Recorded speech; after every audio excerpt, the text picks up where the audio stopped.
Welcome to the GymCastic Fantasy Gymnastics Update for Week 10. We are recording this on March 11th, 2024. We're going to tell you who's a steal, who's on a bye, who's injured, and who are your biggest risks, and the easiest way to get a 10. Welcome to GymCastic, the #1 gymnastics podcast in the galaxy. I'm here with Spencer from the Balance Beam Situation, and the Balance Beam Situation has all the links, all the information, and all the hilarious gifts for everything that happens in the gymnastics world, from elite to college season. So we have a fantasy league. It's our first year. We're trying it. You have to have a budget and manage a budget, much like people have to manage scholarships at schools. So this continues through the Olympics. So check it out, gymcastic.com/fantasy. So the league this week. Let's discuss what's happening in the league. That's what I'm calling college gymnastics now. I'm calling it a league. Okay, roster bargains after week 10. So this is how to get a 9. All these gymnasts have gotten a 9-9 or above. So this is who we think. They're not the highest price. So we're going to tell you how to get a deal. And let's start with vault.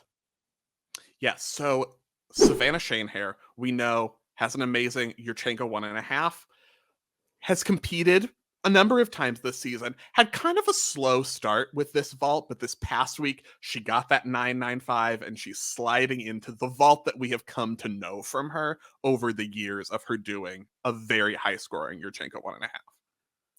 Nia Reed at UCLA now. She has been like off and on vault, and she's been in the lineup 9 times, but 4 of those times she got 9.7s. However, when she hits, like she did a few weeks back against University of Arizona, she got a 9.95. Also, let's talk about Emma Spence, just because we always want to talk about Emma Spence, but also at Nebraska, Yurchenko 1.5, usually in that 9.8, 9.85 range, but she can go higher, like that 9.95 she got against Illinois in January, and Nebraska is coming on strong, so, it's a nice idea. Cassie Stevens at Auburn. I know we don't talk about Auburn as much as we did when Sunia is on the team, but Cassie Stevens is still there and still awesome. 6 of her last 7 vaults have been 9.9 or above, with a high of 9.925. Her low score of the entire season was in week 1. So she's ready now. She's seasoned. It's Cassie Stevens, everybody. She's going to be fine. Put her in your vault lineup. Also, Kira Wells at Oklahoma. I love her. So, hard to make the Oklahoma vault lineup because who doesn't have a Yurchenko 1.5, but has been in every lineup, hasn't posted anything lower than a 9.825, has gone 9.9 or higher 4 times, and all of her 9.9 plus vaults have been recently. So she's becoming one that you can really bank on in that Oklahoma vault lineup. On bars, Sierra Brooks, Michigan. Sierra Brooks and that dismount, the full twisting double layout.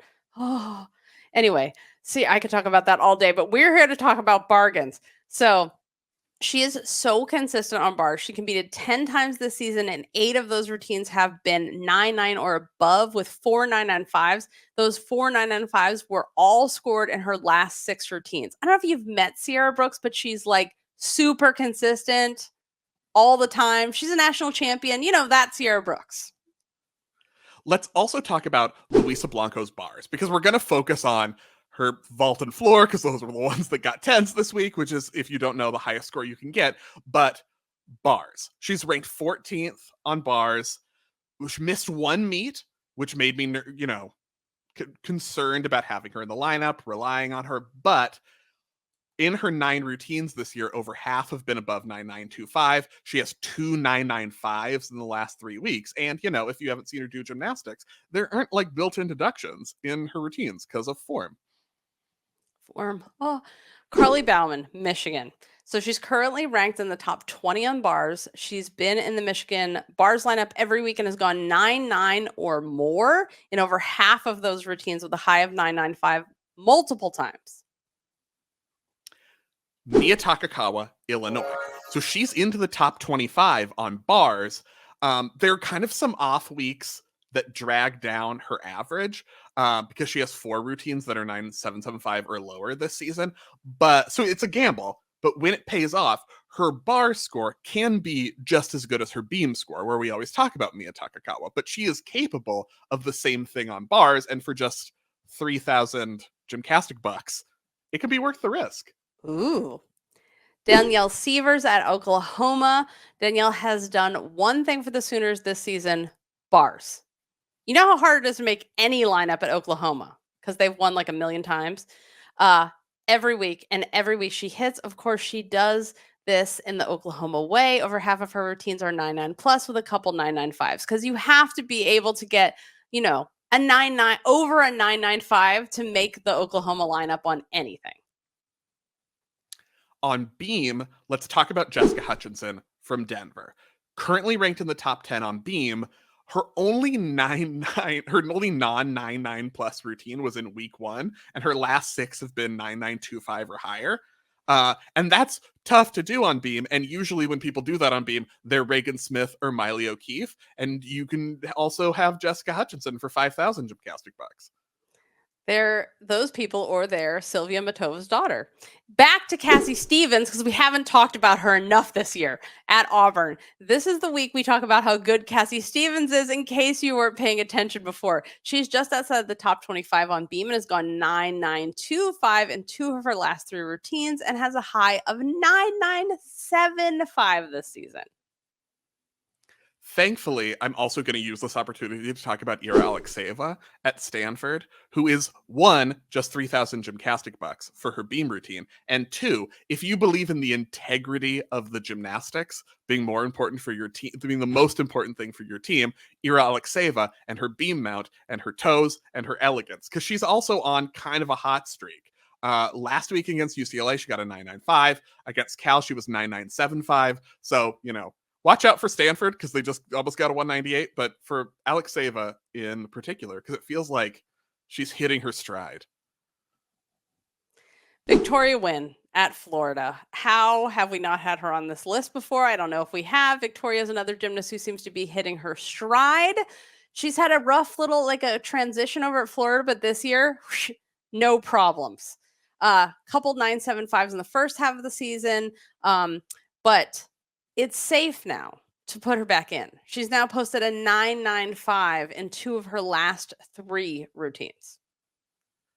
Let's talk about Rebecca Wells at Clemson. New team this year. We didn't really know what to expect, but Rebecca Wells is a gymnast who has never been below a 9-8 all season on beam, has a 9-9-2-5, 2 9-9-5s in her last 5 routines as Clemson starts building toward the scores that are going to get them into regionals. On floor, Olivia Hollingsworth at Auburn. They have so many great gymnasts at Auburn for only 3,000 GymCastic bucks, and her NQS is 9-9-1-5. Mm-hmm. Amari Celestine at Missouri. We talk a lot about Missouri's floor, but Amari Celestine also NQS 9915. Scores have been increasing as the season goes. 4 of her last 5 have been 9925 or higher and has 2 995s. Kendall Whitman at George Washington, the school that has, what is it? The sips and drinks, sips and flips night they have at George Washington. We love George Washington. Anyway, only 3,000 GymCastic bucks, and her NQS 9915. So, a good value. Steal of the week, Lauren Pearl, Minnesota, on floor. Keeping up that Brestian's legacy. When you see her, you're like, that's a Brestian's gymnast. Only 1,000 GymCastic bucks. Get her in your lineup right now. Since the beginning of February, she is 1-985, and then all of her routines are 9-9 plus, including 2 back-to-back season high 9-9-5s in the last 2 weeks. Isabella Magnelli at Kentucky. Only 3,000 GymCastic bucks. Isabella hasn't appeared in the lineups every week, particularly in the beginning of the season, but now she has for the past 5 weeks, and you want her in your lineup. In that time, she's gone 9-9-5, 9-9-2-5, 9-9, 9-9-2-5, 9-9. It's like pretty good. She's pretty good at gymnastics, pretty consistent. Check her out. The NCAA fantasy lineups for week 11 will lock on Wednesday, the 13th at noon Pacific, you guys. Not 3 p.m., not right before you start watching the meets and sit down. It's at noon. Very important. In the league, the current Week 10 leaders. We have our second tie in a row. Ooh. Nancy Drewless. Mm. Nancy Drewless and Judge behind bars are tied. I love our listeners. These freaking names, you guys. I can't even. Oh my God. Oh, you guys are so good. One of my other favorite from the leaderboard this week from the top 10, Ariel's and Anxiety. And split second decision and a quitter's try right up there again. The more bling, the better. Oh, you guys. Okay. So, we want to tell you about the price of a 10 real quick. This is how much a 10 would have cost you last week. So, Haley Bryant, vault, and bars. She's a 6,000er. Luisa Blanco, also 2 10s, vault and floor. The vault is 5,000 GymCastic bucks. The floor is 6,250. It's basically it's expensive to get a 10, is the story. Raina Worley on floor from Kentucky. It's 5,000 though. That's a steal for how many 10s she's been getting this year. Grace McCallum's bars, 6,250. Maya Lazan's beam, 6,250. But Chloe Widner's beam at Stanford, 5,000. Ava Sigfeld came into the lineup for Oklahoma in the second position and got a 10 this week. That's just 3,000 because it is a risk. Is she going to be in the lineup? But if she is, she just got a 10. And then, of course, Jordan Bowers on floor with a 10 at 6,250. Now we have some stats for you, and this is where you can see what other people are doing and be like, oh, I should also add that person to my lineup. Copy them, yeah. So after we mentioned her last week, Anya Pilgrim's beam made our list for the most rostered routines for the first time this season. 11.6% of people have that routine on their roster. A lot of people got very good news this week when Jordan Bowers got a 10 on floor because she's in 13.8% of lineups. MJ Frazier, still the only gymnast who's in the most rostered list on all 4 apparatuses, got a, 39.825 in the all-around. Her most rostered event is bars at 18%. And the cheapest person in our top 10 most rostered athletes is still Kreslin Bros of Kentucky on floor, 1,000, and she's on 20% of rosters because it's 1,000, and sometimes she gets a 9,975 right before Raina Worley. I mean, she should be on more rosters because honestly, like how you can't forget that routine. Once you see it, you will always have that routine in your mind because she's doing the most. Some teams that have 2 meets next week, Cal, George Washington, Stanford, Towson, and Utah State both have 2 meets. We will see you guys on Friday for College and Cocktails at 7 p.m. Pacific after we watch Denver and Michigan. We watch it all as a family, and then we get together and discuss all the details with a cocktail or a mocktail. So please join us. And also, if you love our live events, we have 4 live shows planned this year, and one of them starts, the first one of the year is at NCAA Championships, and that one is on April 19th, and tickets will be available soon. But if you want a deal, Club Gym Nerd members can get a virtual season pass for the price of 3 live shows. 4 live shows, virtual pass for the price of 3. It's a great deal. That's on sale now. So we also have a new power ranking list. Maybe you can check it out, see if there's anybody at gymcastic.com that you hadn't previously considered to put on your ranking. So until next week, good luck in fantasy. Take a Vangay, split on rights, and we'll see you on Friday night. Thanks for listening.